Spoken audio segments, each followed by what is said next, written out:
Investing is a slow and stable process where decisions are made based on research and stocks are bought at fair prices. Here, your patience pays off in the form of years or even decades. Trading, in contrast, is quick and competitive. Your money hangs on your split-second decisions and all of it happens in just a few minutes or months. However, the choice between trading and investing isn't always clear. Someone might thrive on making fast-paced decisions in real time, but the other might like to take a step back and patiently wait for the right opportunities. By the end of this video, we'll make sure that the differences make more sense to you. And yeah, don't forget to subscribe to Alice Blue's YouTube channel for more useful financial information.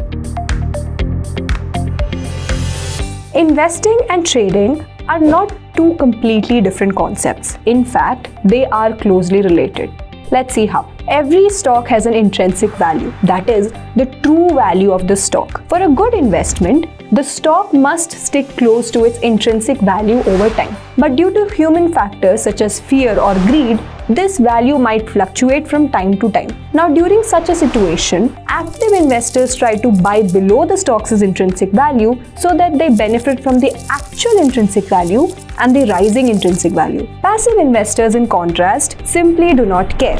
They know the stock's true value and focus solely on the rising intrinsic value for the future. Now, traders, on the other hand, are a completely different story. They usually buy and sell stock without even being aware of what the company actually does. A trader focuses on taking advantage of short-term price movements. They typically use technical indicators and limited information about a company to identify and leverage a particular trend. Trading can deliver quick results, but just be aware of your competitors. We're talking about professionals with surplus amounts of money and cutting-edge technology with the best algorithms that can trade in a matter of seconds. Remember, for one person to earn money, another has to lose it.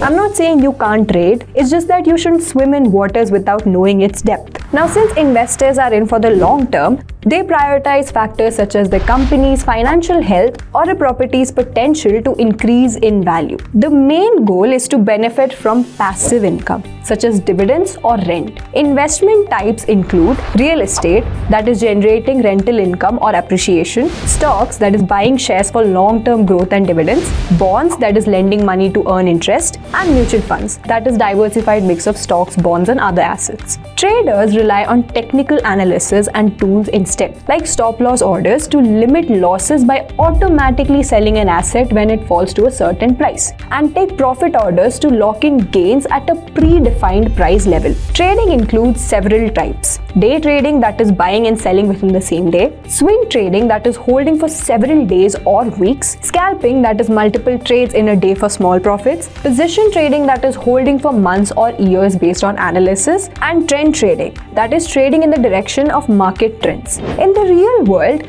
most people trade on this side because it requires a lot of time, experience, and risk management. But there are people who make a living out of trading. However, they prioritize building their wealth through long-term investment. Ultimately, your choice between trading and investing depends on your financial goals and risk tolerance. If you want to become an investor, then you should know the difference between investing in stocks and investing in mutual funds. For more information about this, make sure to check out this video. Investments in securities markets are subject to market risks. Read all the related documents carefully before investing.